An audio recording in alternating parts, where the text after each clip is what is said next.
Então, lá, módulo 17, perdão, introdução à elerodinâmica. O que a gente vai ver hoje? A gente vai ver a corrente elétrica, né, que é o gráfico aí, pela intensidade da corrente multiplicado pelo tempo. A primeira lei de Ohm, resistência elétrica, resistores ômicos e não ômicos. Segunda lei de Ohm, energia elétrica potencial elétrica e efeito Joule e eficiências luminosas.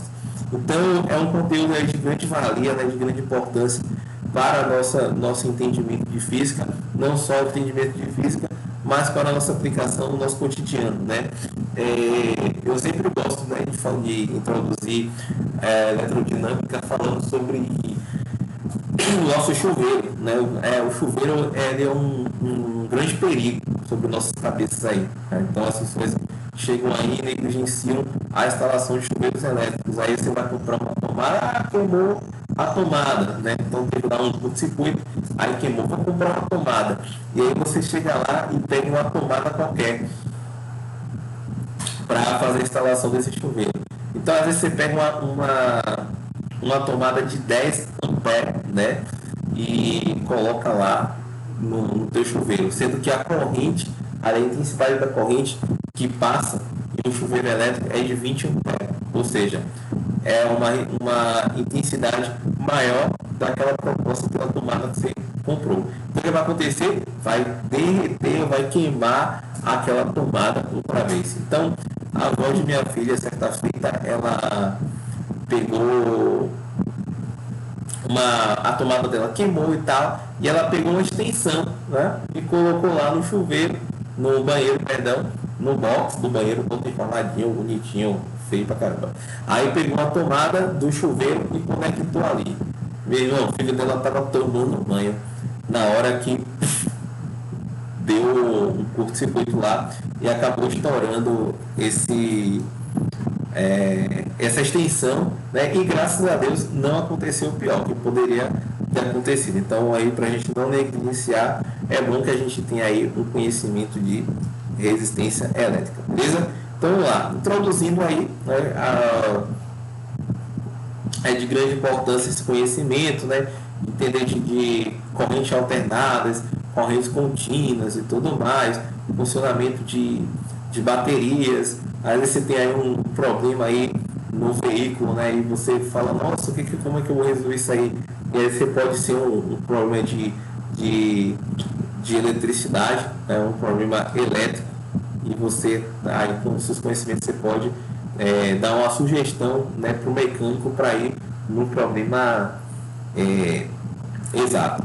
Eu estava até conversando com o Isaac, né, um outro dia desse, que eu estava com um probleminha que toda vez que eu engatava a ré, o carro morria, né? E os mecânicos falando assim, cara, isso aí é problema na caixa de marcha. Outros falavam que poderia ser um fio oxidado, né, solto, que fica lá no aterramento, que fica no porta-mala, assim, N coisas. E aí eu fui pesquisando, aí eu falei, não, isso aí tem a ver com a parte elétrica. Então você tem lá uma bateria, né, e essa bateria ela tem 12 volts. Essa bateria ela tem 12 volts, aquela bateria lá, né, e aí você tem a amperagem dessa bateria, né? O que seria essa amperagem, professor? Aí tem lá a bateria de 50 amperes, 60 amperes, que são as convencionais para carros menores, beleza? E aí essa aí tem a ver com a intensidade da corrente, é a velocidade com que essa corrente ela passa ali nos chicotes, né? Nas bitolas, nos fios, beleza? Que é chamado de chicotes. Então o que acontece? Existe um aparelho, né? Esse 12 volts ele vai alimentar todo o carro, mas existe, né, algo chamado de bobina. Qual é a função dessa bobina? Essa bobina ela vai pegar esse 12 volts e ela funciona como um transformador. Ela vai pegar esse 12 volts e vai transformar para 40 mil volts. 40 mil volts é muita coisa, beleza? 40 mil volts é muita coisa. 40 mil volts. Imagina você pegar 12 volts e transformar para 40 mil volts. Isso aí vai fornecer uma energia suficiente para o carro entrar em funcionamento. Se aí existem, normalmente, né, vai depender, mas normalmente existem 4 bobinas, né? Se existe uma caixinha ali e vai ter 4 bobinas, todas elas, né, que vai fazer a centelha para que haja a queima do combustível. Se uma bobina dessa queimar, você vai perder essa capacidade de transformação. Então, 40 mil volts ali, vamos dizer que é proporcional. Se eu deixo uma bobina parar de funcionar, eu perco 10 mil volts. Então, eu vou ter ali 30 mil volts sendo oferecido para que o carro entre em funcionamento. Então, vamos lá. À medida que eu engato as marchas de força, eu exijo mais do carro. Ele vai precisar de mais potência para trabalhar, beleza? Quando eu engato a ré, a ré ela é a marcha com maior força do carro. Então, quando eu estava engatando a ré, o carro ele solicitava uma potência maior, né, uma energia maior ali, e essas bobinas elas não estavam sendo capazes de mandar essa potência suficiente para que o carro se locomovesse engatando a ré. Então começava a dar explosões no escapamento, um pipoco e tal, e o carro morria do nada, parava. E aí, através, né, desse conhecimento que eu fui buscando, na verdade, automotivo, né, de tipo, qual é a função de cada coisa e tal. E aí o cara falando de bobina, eu falei, não, calma aí, realmente. Mas se o carro, eu engato a ré, ele morre por ele não ter força, então certamente que isso daqui, ele tem a ver com a potência, ele tem a ver com realmente com a parte elétrica. Então, o que eu quero dizer para vocês é o seguinte: é um conteúdo de extrema importância, né? De você chegar em sua casa aí e pegar um aparelho eletrônico e tipo assim, tô ligando no secador, né? E esse secador, eu sempre falo isso, né? O secador de 110 volts, aí você tá ligando ali 220 e ele tá funcionando lentamente, né? Chegou um parente seu aí de Salvador e ele ligou aqui, porque não tá funcionando? Não, calma. Deixa eu falar uma coisa. Ele não está funcionando como deveria, porque a potência que ele precisa, né, a diferença de potência é de 127 volts, né? Você está oferecendo aí uma potência para ele de 220 volts. Na verdade, isso aí vai queimar o teu aparelho, né? Ele vai queimar automaticamente. Quando você liga os 127 volts em 227, queima automaticamente. No entanto, quando você investe, quando você pega um aparelho de 220, ligando 127 volts, ligando 127 volts, aí você vai ter, na verdade, um funcionamento, mas não como deveria, um funcionamento bem reduzido aí, menos que a metade, beleza? Então, tudo isso aí, para quem vai fazer engenharia civil, química, engenharia elétrica, isso aí vai ser do início até o fim, enfim, várias disciplinas aí estuda a parte de energia elétrica, porque é um estudo de extrema importância, beleza? Então vamos lá, vamos falar sobre a corrente elétrica. A diferença de potencial, a gente já viu, né, que a gente também é chamado de tensão elétrica, que pode ser dado pela letra U, ok? Então em uma pilha aí, por exemplo, a gente vai ter uma corrente contínua. O que é essa corrente contínua, professor? Olha só, a gente sabe que quando é positivo, ele sai, beleza? Então essa corrente vai sair aqui do positivo. E quando é do negativo, ele tem atração. Professor, calma aí, você está louco. O senhor falou que os opostos se atraem. Enquanto os opostos se atraem, enquanto os iguais eles se repelem. Agora o senhor está falando aí que no positivo a gente vai ter repulsão e no negativo a gente vai ter atração. Sim, sou da vida, eu estou falando de campo elétrico, beleza? Dentro de um campo elétrico, aqui eu vou ter um campo elétrico aqui dentro, beleza? Então nesse campo elétrico ele funciona da seguinte forma: o positivo ele vai ter repulsão, ele sai, enquanto o negativo ele vai ter atração, ele entra, beleza? E aí a gente vai ter uma corrente contínua, a gente tem polos definidos, eu tenho um polo positivo e eu tenho um polo negativo.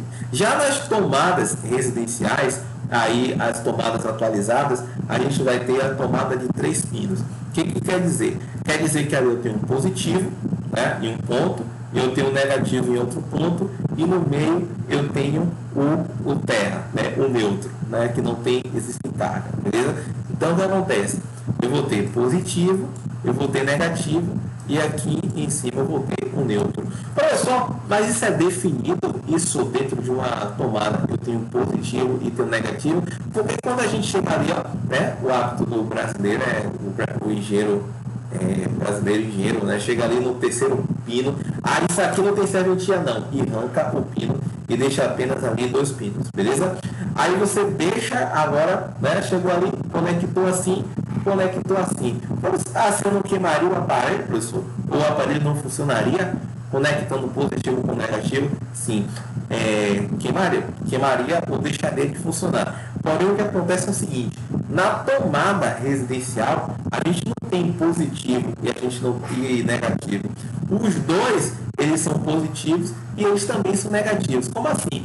Acontece que temos correntes alternadas. Ora, um ponto é positivo, ora ele é negativo. Então temos aí, ó, correntes alternadas, diferentes das baterias que a gente tem o positivo e o negativo. A gente tem uma corrente contínua. Então lá, 2 tipos de correntes alternadas são aquelas que eu não tenho o positivo e o negativo bem definidos, eles são alterados, e na contínua eu vou ter o positivo e o negativo bem definidos. Até aí tudo bem, galera?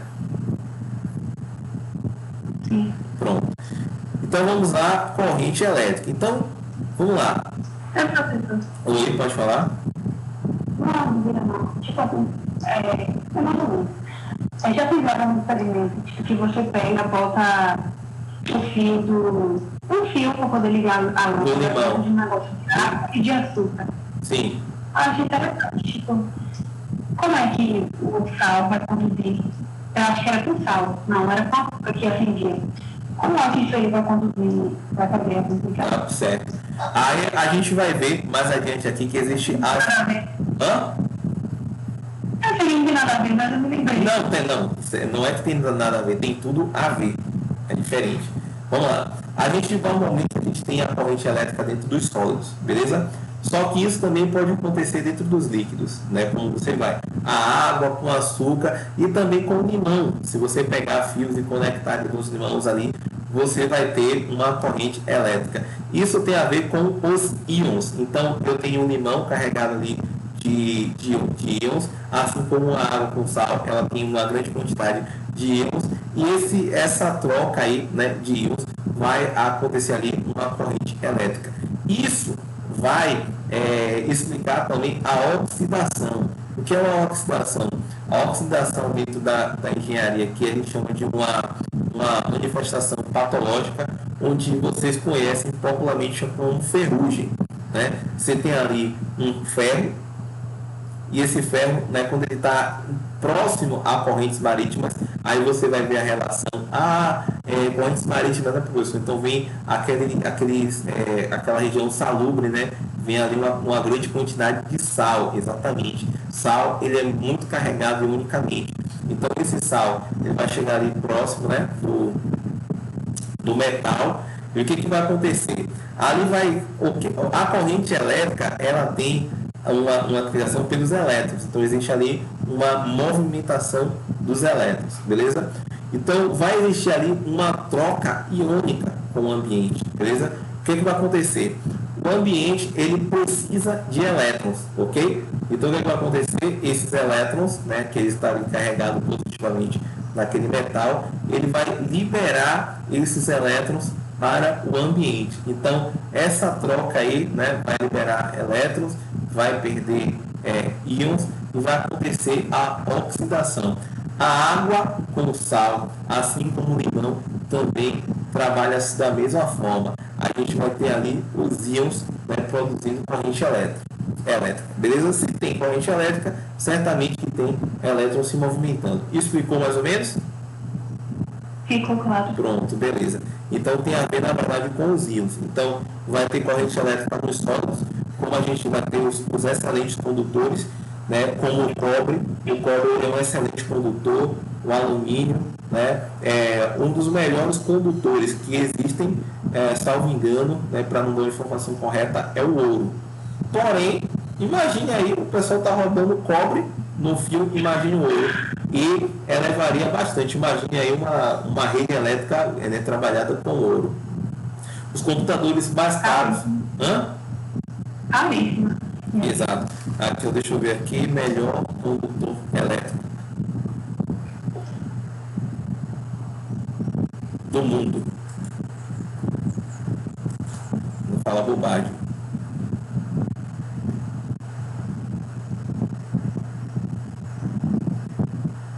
Não apareceu aqui a prata. Na verdade, o melhor condutor de energia elétrica é a prata. Pronto. A prata ainda é melhor que o ouro, né? Vem a prata, depois vem o ouro. Então, mas imagine aí, você pegar seria, meu Deus, uma riqueza, né? O luxo. Mas os computadores mais caros, ele vai ter toda a sua rede elétrica em ouro, ou pelo menos alguma parte trabalhada em ouro, beleza? Porque você tem uma excelente condução. E isso tem muito a ver, por exemplo, quem joga aí sabe, né? Você tem um computador todo ali com aquela placa de vídeo dedicada e tudo mais. Aí você vai para a fonte, né? A fonte é aquela fonte que vai dar uma potência ali, que é dada em watts. Aí você vai pegar sei lá, uma GTX 1000, né? De 1000 watts, né? Que vai fornecer ali para todo o sistema. Isso faz uma grande diferença. Você fala, nossa, eu posso comprar ali uma fonte alimentadora de 50 conto, eu vou pagar R$ 1.500 em uma fonte. Cara, mas tem uma explicação. Você vai ter um funcionamento melhor do seu equipamento eletrônico, beleza? E a gente falando sobre fonte, vamos lá. Para uma corrente elétrica, a gente precisa ter uma fonte, a gente precisa ter uma condução e a gente precisa ter um aparelho consumidor. Muitas pessoas, isso é um mito, gente, isso é um mito. A gente coloca o carregador na tomada, né? E aí fica aquele fio e a gente retira o celular e deixa o carregador conectado na tomada. Vai consumir energia? Vai, acho que vai. Por quê? Não faço ideia. A gente quebra o conjunto. A gente vai ter o carregador, a gente vai ter a condução, que é o fio, e o aparelho consumidor, que é o celular. Quando eu conecto o celular, ótimo, perfeito, ali eu estou consumindo energia elétrica. Quando eu retiro o aparelho consumidor, eu deixo de consumir energia. Porém, não é seguro você deixar esse carregador conectado à tomada. Por quê? Porque pode ter ali uma criança pegar, colocar na boca, né? Pode ter um curto-circuito no fio. Enfim, é muito difícil porque o aparelho não vai estar conectado. O problema é quando o aparelho está conectado. Aí eu vou ter um curto-circuito e eu posso provocar um acidente, beleza? Mas enquanto o aparelho... Oi, pode falar.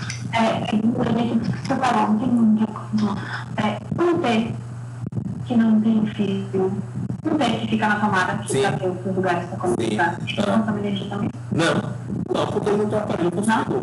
Ele tem a mesma função da tomada. Se o T, ele na verdade, ele é uma extensão. O que é uma extensão? Uma extensão é a que eu faço um prolongamento. Então a extensão que a gente conhece é aquela extensão que vai ter uma tomadinha, que vai ter um fio e que vai ter uma tomada nesse T, nessa extensão, correto? O T tem a mesma função. Eu pego a tomada, né, que está a uma distância X, coloco um T para ficar numa distância Y. Só que ele é bem pequeno, que eu não vou chamar essa de extensão, né? Mas o T é uma extensão, beleza? Ele sem aparelho consumidor, ele não está consumindo. Agora, voltando à história do carregador.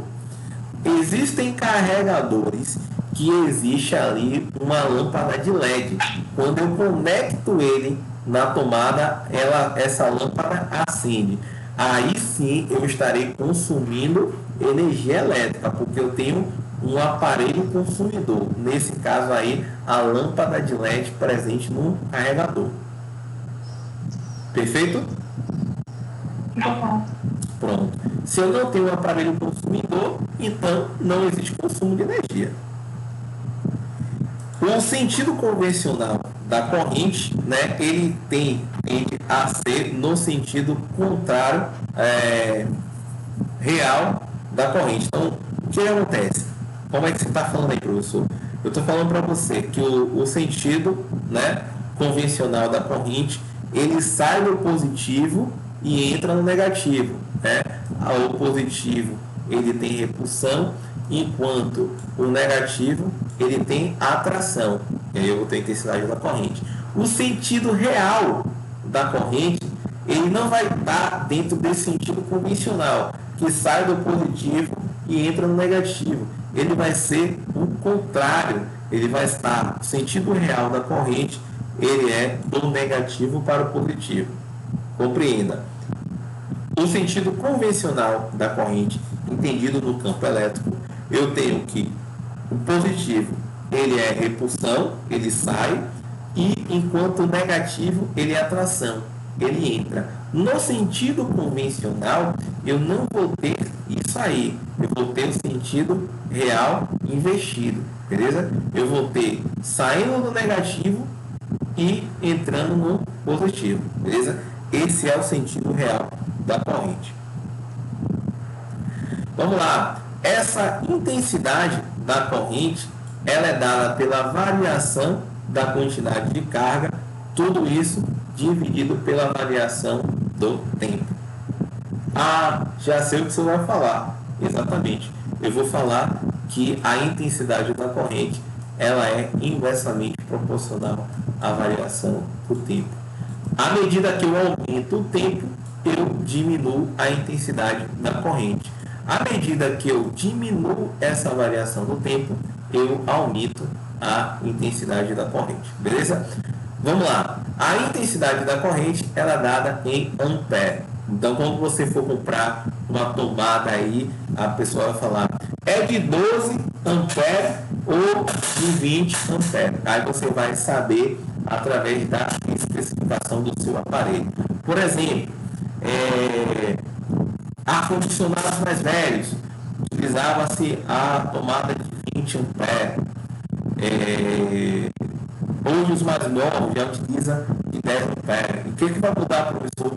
Primeiro, a bitola do macho, da tomada do macho ali, do conector macho. Você vai observar que essa bitola é maior, enquanto a bitola do 10 ampere do macho, ele é menor, beleza?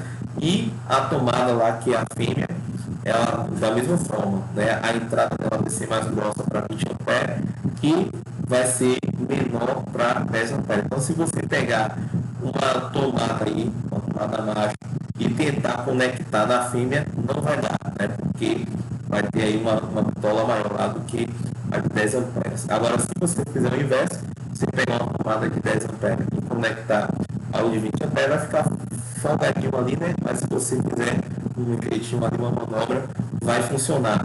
Isso vai correr risco, professor? Se você pegar uma corrente lá de 20 amperes e conectar de 10 amperes, seu aparelho vai funcionar com uma intensidade menor. Agora, se você fizer o inverso, pá, aí você vai ter uma bitola de fio que suportaria... Não, vai ter problema. Você vai ter uma bitola, né, de um fio que suporta uma corrente de intensidade de 10 amperes e vai botar uma corrente de 20 amperes, normalmente isso aí vai queimar. E como é que eu consigo observar isso? Pode observar, quanto maior a bitola do fio, isso implica que ele vai suportar uma corrente elétrica maior ali passando por ele, beleza? A gente vai ter aqui o condutor, né? Esse condutor a gente já falou que vai ter os ótimos condutores, que nesse caso aí temos os metais, os péssimos condutores, borracha, plástico, vidro, madeira, enfim. Agora toma cuidado, né? Você vai lá pegar o chuveiro, aí o chuveiro tá lá e você fala, parou o chuveiro, você pega a vassourinha e começa a bater. Ótimo. Ali você tem um péssimo condutor elétrico, a madeira. A madeira é um péssimo condutor. Tanto que, né, as colheres de madeira aí, né, para para quem cozinha, é excelente, né? Porque ele não vai conduzir aquele calor, né? A madeira é um péssimo condutor, né? Enquanto o metal é um excelente condutor. Só os metais, né? Hã? Os condutores. Sim. Geralmente, assim. Isso, sim, os metais são excelentes condutores, por sinal. A água é uma ótima condutora elétrica também, viu? Então o que acontece? Às vezes o chuveirinho sai, né? Minha filha faz isso direto aqui, aí eu vou dar banho nela, aí ela quer, porque quer brincar com o chuveirinho para dar banho nas bonecas, então o pai, né? Lá na boneca para brincar, ela pega o chuveirinho e começa a dar banho. Aí de repente ela puxa aquele chuveirinho. Então o que eu faço?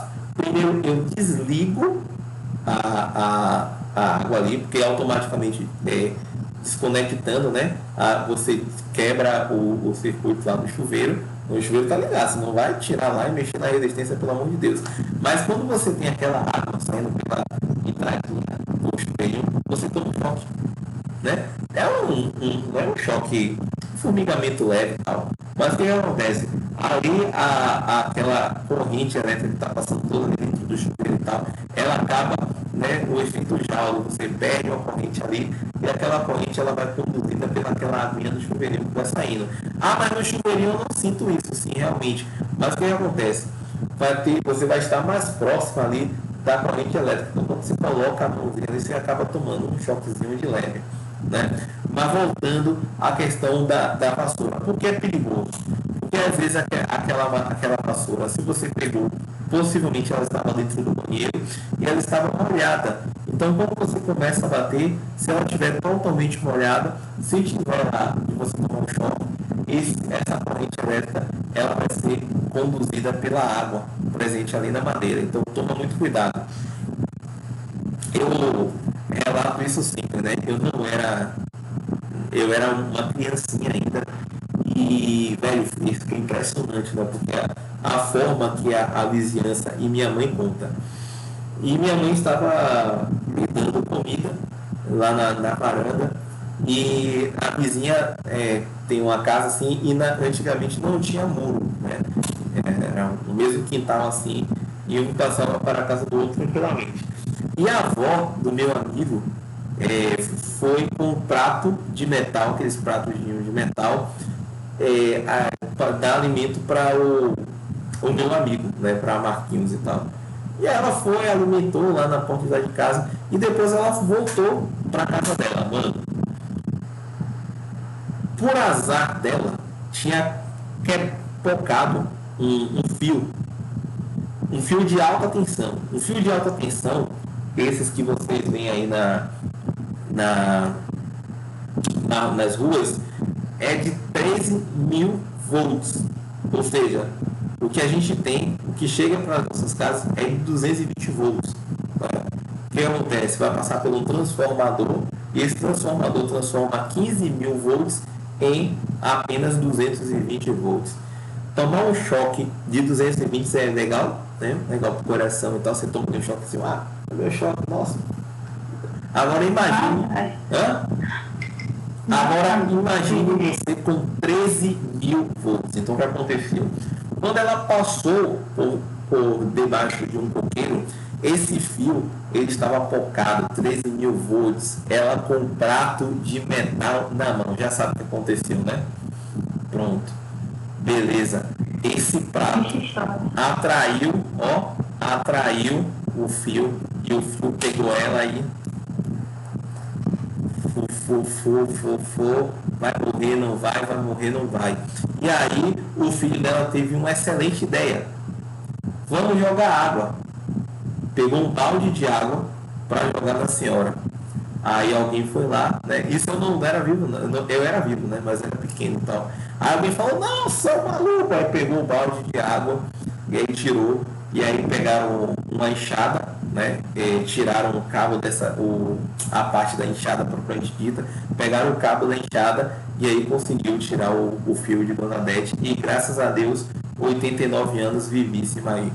Mas, naquele momento ali, se o filho dela jogasse a água, a história poderia ser outra.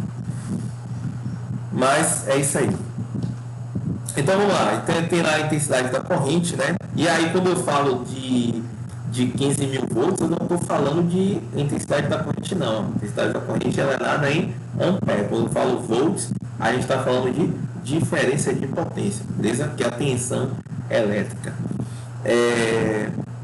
Pronto, aí chegamos ao ponto do questionamento da Marcele. Marcele perguntou, professor, por que a gente coloca, né, água com sal e se eu pegar ali fios condutores e um aparelho consumidor, eu vou conseguir acender, né? Essa corrente é muito baixa, Marcele, é muito baixa, tanto que a gente pega aquelas lâmpadas, né, de 9 volts, né, que dá para acender ela, 9 volts, aquelas lâmpadas bem pequenas ali, porque a corrente gerada ali é muito pequena, beleza? E a gente vai ter, né, nas soluções iônicas, líquidas ou nos gases, né, a conversão de corrente elétrica com sentido de movimento dos íons positivos. Então ali eu vou ter, né, uma movimentação ali iônica. Essa movimentação iônica ela vai gerar para a gente ali um campo elétrico, beleza? Então aqui eu vou colocar um conector, outro conector, e eu vou ter a passagem aí, né, de íons, e a partir disso a gente vai ter uma corrente elétrica ali passando, beleza? Essa corrente aí iônica, ela vai dar pelo NE, né, dividido pela variação do tempo. Deixa eu só lembrar aqui o que é NE, pelo amor de Deus, tanto tempo que eu não vejo isso aqui. Pronto, NE, salvo engano, ele pronto aqui, é o número de elétrons, beleza? Ou seja, ele também é a variação da quantidade de cargas, ou seja, ele é a carga elementar, beleza? Então esse número de elétrons, se for elétron vai ser negativo, né? Se for prótons vai ser positivo, beleza? Mas ele se trata da variação da quantidade de carga elementar. Ele pode ser dado também pela área, né, nesse gráfico aqui dessa variação, a gente vai ter uma variação de temperatura, a gente vai ter uma variação da quantidade de carga, e aí a gente vai ter uma função aqui, onde essa corrente elétrica ela é dada em função do tempo, beleza? Então, eu tenho, à medida que eu tenho um tempo, eu vou ter uma variação aí dessa corrente elétrica. Resumindo, essa área ela é dada pela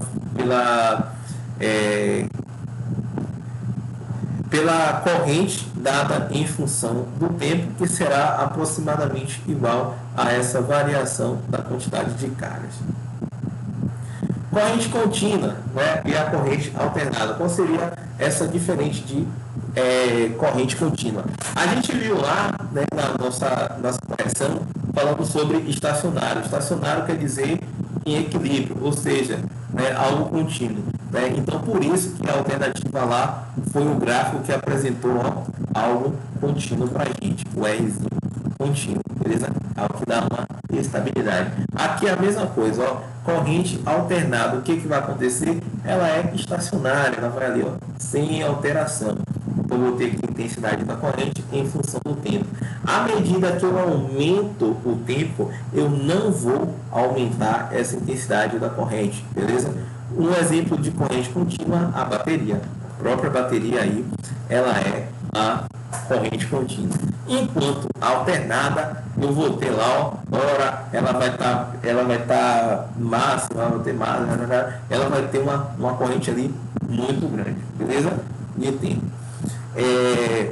Coisas acontecem, né? Eu vou falar sobre os aparelhos, principalmente lá que mora em Camamu. Quem mora em Camamu tem parentes aí. A gente já vai finalizar a aula, tá? 9 horas e 1 minuto.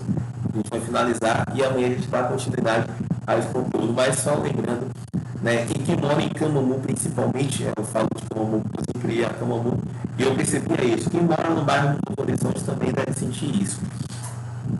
Quando se projeta a alimentação de uma rede elétrica, a gente vai projetar pelo número de casas, né? E a gente vai saber o consumo médio aí. Então a gente vai sempre colocar mais por conta da margem de erro. Só que existem uns bairros que não são regularizados. E lá em Camamu a gente tem um bairro que é uma invasão, né? Que é o chamado bairro do Mutirão. E o que acontece? Quando chega a noite, que a gente vai ter um consumo maior de energia, que todo mundo vai estar em casa, que todo mundo vai ligar as lâmpadas e tudo mais, a gente percebe que os aparelhos eles não funcionam como eles deveriam funcionar. Isso tem a ver com a diferença de potência.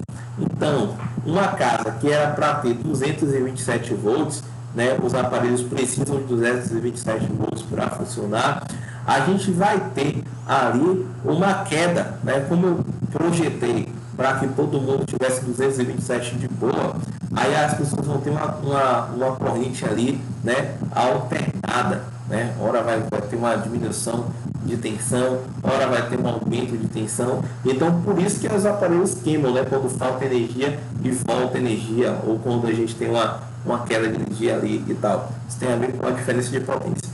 Isso quer dizer que essa intensidade da corrente ali, ela vai ficar cada vez mais alternada, se vai alternar de forma brusca, muito brusca. É porque a gente já sabe que na instalação residencial a gente vai ter correntes alternadas, ora vai estar máxima e tal, vai ficar ali oscilando. E se eu tenho uma diferença de potência muito grande, aí eu vou ter oscilações cada vez maiores e por isso vai queimar os nossos aparelhos, beleza?